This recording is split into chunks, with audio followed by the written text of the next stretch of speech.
Aujourd'hui, 3 jeunes femmes prétendent avoir passé une année à la Mikhlala de Jérusalem. Deux disent la vérité, une seule est une imposture totale. 3 anciennes élèves vont les interroger pour découvrir qui a vraiment vécu cette année. Vous aussi, derrière vos écrans, tentez de découvrir qui n'a jamais fait d'année à la Mikhlala.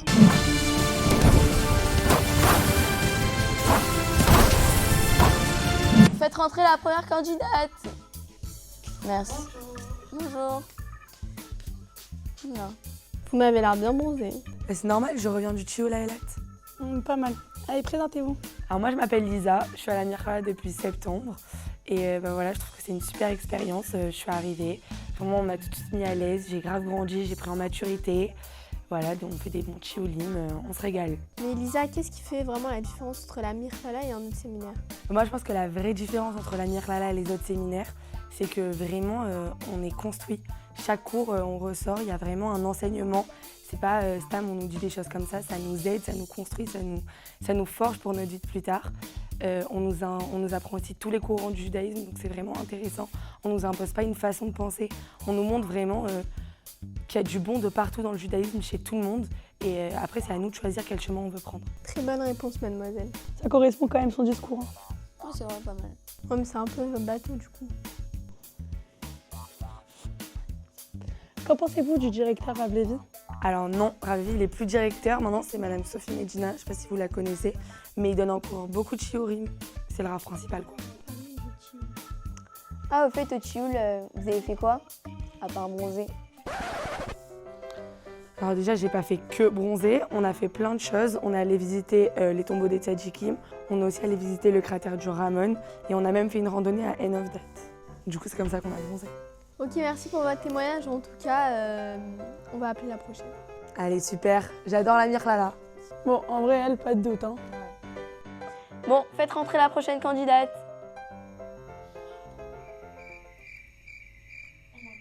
Rentrez! Voilà. Bonjour. Allez-y, présentez-vous. Moi, je m'appelle Sarah, je viens du coup de Paris et je suis au séminaire de la Mikhlala cette année. Okay, donc moi, je regrette pas du tout d'avoir choisi ce séminaire personnellement, je suis hyper contente parce que vraiment, c'est une ouverture d'esprit, on est bien encadré quand même. C'est pas du bourrage de crâne, donc on peut quand même débattre tout en restant dans le respect, quoi. Et du coup, concernant le logement, ça se passe comment? Donc, vous êtes dans un campus, dans un immeuble? Bah, on est dans un campus vraiment de rêve. Enfin, il n'y a aucun autre séminaire, je pense, qui propose ça. On a une piscine, un terrain de basket. Il est hyper grand, ça veut dire que si on est en overdose, bah, on peut toujours avoir un endroit où on est un peu seul. Donc franchement, ça, c'est un kiff. Franchement, les apparts, ils sont grands. Et en plus, c'est grave bien équipé, les cuisines sont propres. On a le repas de midi qui est excellent. En plus, on a le bus dès qu'on sort, c'est juste à côté l'arrêt de bus, très bien desservi. Et voilà. Ok, et du coup, c'est quoi le courant de la Mikhlala? Bah justement, c'est la particularité de ce séminaire, c'est qu'elle ne nous enferme pas du tout dans une case, mais elle ouvre à la richesse du judaïsme dans toute sa diversité. T'es très convaincante. Je pense que ce n'est pas elle. Merci, mademoiselle. C'est Matt! Allez-y, présentez-vous.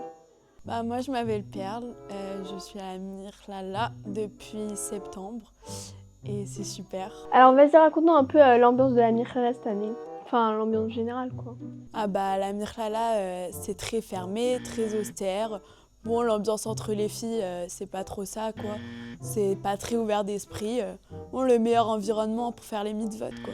Ok, c'est qui le Rav principal? C'est Rabbi Shimon. Mais quel Rabbi Shimon? Bar Yochai. Parlez-nous un peu du programme des cours, qu'est-ce que vous apprenez, etc. Psycho, cours de sport très intensif, cours de couture.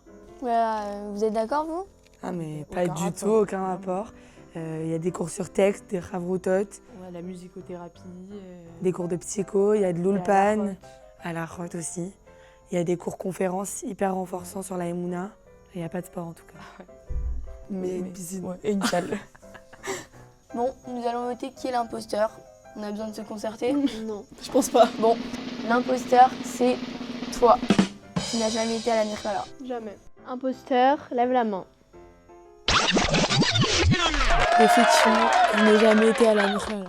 Et oui, bien évidemment, c'était Perle, l'imposteur, bravo à tous. Et si vous aussi vous avez trouvé, vous n'êtes pas si fort que ça, car si Perle avait vraiment été à la Mirklala, elle saurait que la Mirklala, ce n'est pas seulement un lieu d'étude, c'est un lieu de croissance, de ressourcement et de construction intérieure. Pendant une année, les filles découvrent la profondeur de la Torah, la beauté d'Eretz Israël et la richesse de notre héritage.